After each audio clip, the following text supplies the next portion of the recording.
Thanks for joining us for this episode of Coffee with Closers, where business leaders share insights on how to build businesses from the ground up and best practices for innovating in their industry.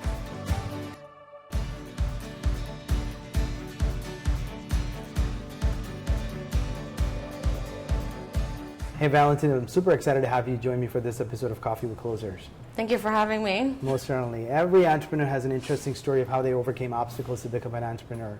I'm sure you have something very similar to share with our audience. Can you tell us a little bit about your journey of becoming an entrepreneur? I mean, I was working in the same industry for 10 years, and I decided it was time for me to start my new journey. So I had quit my job at that time, and then I spent 1 year trying to figure out how I was going to operate my whole business. So from designing collections to working on the operations, business plans, everything just kind of like worked together in that 1 year. And then I decided to launch my business, sold my house so I could finance my business, and then we were 1 year in, and then COVID hit. Mm-hmm. So it's kind of like a very interesting story how we picked up again. Now we've been in business again for a year and a half, and our sales are skyrocketing. And we're thank you to One IMS because they definitely helped us take our business to the next level, especially after COVID. So obviously you got into an industry without knowing, especially in the event space, right about the time the COVID was hitting the world. Correct. And you couldn't have planned it any better. It was like, what is happening? Yeah. So we probably were in business for about 11 months, mm-hmm. and then COVID hit. So I remember spending my year anniversary at home quarantining. Mm-hmm. So yeah. It was definitely something unexpected. But we are very excited that it has picked up. The event industry has picked up. Everybody's having events. People are getting married again. Corporate is coming back. So we definitely see a bright future moving forward. Most certainly. And I think it was one of the industry that was affected the most was the event space. Yes. And you got into a space as a brand new company. Correct. And in a completely different approach to how people are doing event design. And yes. most companies were doing prefabricated stuff, and you are going into it with a unique approach. You want to explain a little bit about what you bring to the market? Yeah, so what I wanted is to create and launch something more modern. Mm-hmm. The linen rental companies have been in business for 10, 20, 30 years. Mm-hmm. What I wanted to do is instead of sourcing the fabrics mm-hmm. from overseas, I wanted to start designing my own. Mm-hmm. So our concept is we design all of our collections, we design all of our prints, and we print based on demand. Mm-hmm. So we have different variety of fabrics that we use that the clients can pick from, and we print the items, cut and sew, and we ship it to your event, and then you ship it back to us when your event is over. Most certainly. Well, they say if you love what you do, you never work in a day in your life.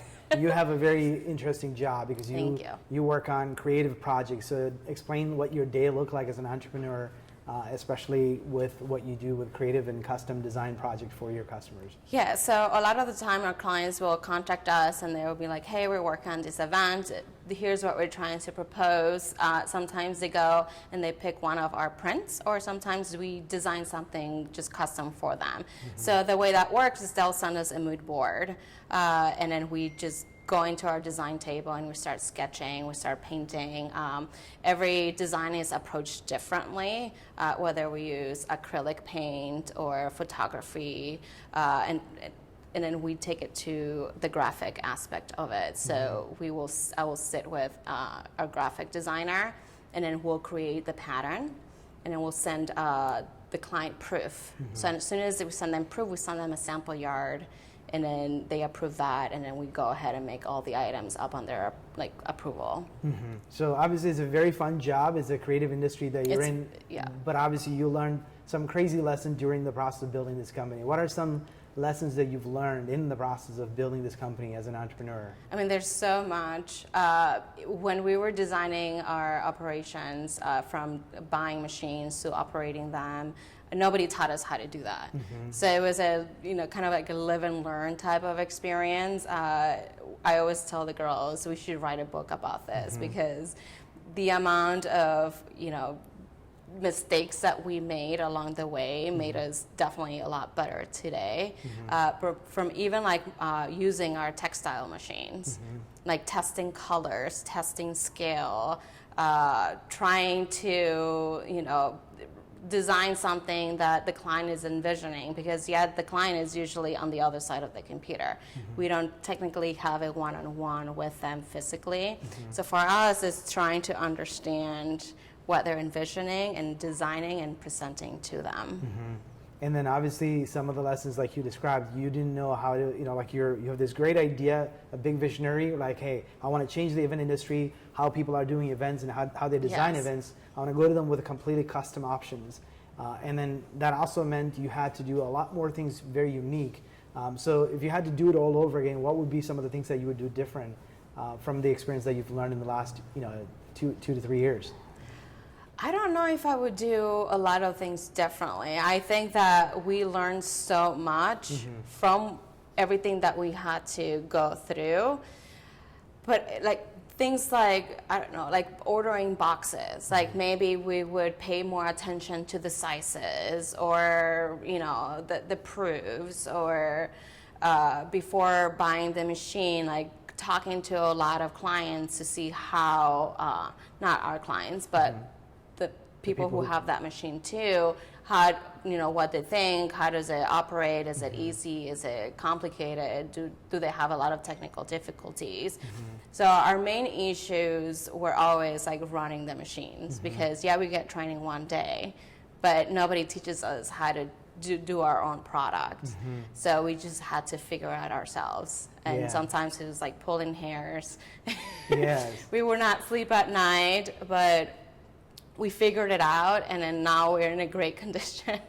And we are excited that we actually had a long time to kind of just like go through the experience of running everything. So now we're ready to go. It's kind of like the early days of Amazon, right? I think the Bezos was sitting there boxing his own, shipments, putting in his 1998 Honda Accord, and then dropping it off to USPS. Now he has, 50 or 100 different airplanes that are flying around making shipments. So like the early days of figuring out the business, you're building a business, but then you also have to figure out the infrastructure, make sure that it's smooth, and at the end of the day, you have to please your customer. So when you start as an entrepreneur, you have this vision, you have this great idea, but oftentimes the idea has to get executed. There's a lot that goes in. There's no blueprint that shows you how to execute it. So, I mean, we started very small. It was just me, and then it was 2 and then 3. And I remember we were in a very small office, and all we did was design, talk about how we're going to do social media, how we're going to operate, who's going to do our printing, because we didn't have the money to buy our printers. And then we started slowly growing, and then we started hiring more people. We moved to our new building. We designed our building.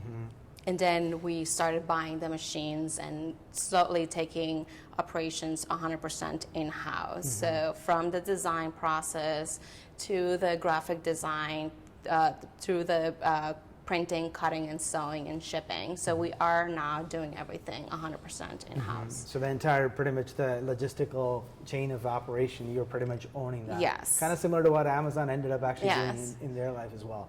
So obviously as an entrepreneur, as a leader, you have to continue to innovate and grow and build your skills and knowledge. What are some of the things that you're doing right now to get the skills that you need to, run the company, be the creative design lead, right? As well as, coach and train your team members. I mean, I learn as I go. I really do want to go get my executive MBA. So I'm thinking that will help me to better myself with marketing, but also like handling people, and hopefully one day become the CEO.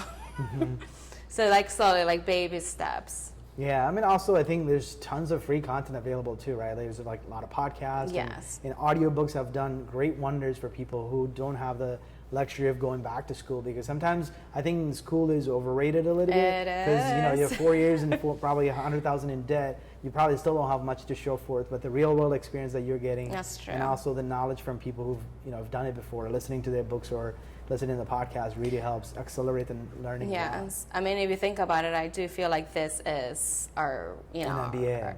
You're getting an MBA. Oh yeah, I think I have a lot more experience than a person going to go get their Most MBAs. certainly. Like it's oftentimes it's just taking the leap of faith, executing and starting to do things, because you can have all the vision and ideas in your head, but if you never take action, right? And most entrepreneurs get stuck there. Like, I have the idea, but I don't know how to get started. And then they're like, overthinking and over-calculating and never actually take the action. Yeah, and a lot of people ask me, like, how can I start my own business? How did you do it? And I always say, like, you have an idea and you just have to go for it. Don't wait for everything to be perfect, because then you're never going to launch your business. And you need to make sure that it's feasible. Talk to people. Make sure that you have some sort of backup with clients. Like, talk to clients and then get their feedback on what the product that you're trying to launch. So launch. I know. So you actually had to learn a little bit about sales, and you go visit customers, and you're actually having to learn about marketing, all of those things. So how did you get out of your little comfort zone and say, hey, I have to go to do things that are uncomfortable to do, that I'm a designer by trade, that's my passion, I want to sit here and sketch sketch patterns and do what now, but then you also had to go win business. And then, I mean, you just kind of have to suck it up and do it. And especially when it's something that you truly love, it comes naturally. So being in front of the client and explaining what we do is very natural to me. So I use design as a sales tool. So knowing what you know today, what advice would you give your younger self? I think for my younger self, I would just say, just don't overthink. Just do it. Everything is going to be okay. When you're truly passionate about something, you just kind of have to just jump in and just trust the system that you're actually creating. So, well, I really enjoyed our conversation, Valentina. Thank you so much. No, thank you for having me. Yes. This episode of Coffee with Closers is brought to you by One IMS, a leading digital marketing agency helping businesses win new customers. To request a free marketing ROI audit, please visit oneims.com. If you enjoyed this video, please share it. To make sure you never miss an episode, please subscribe.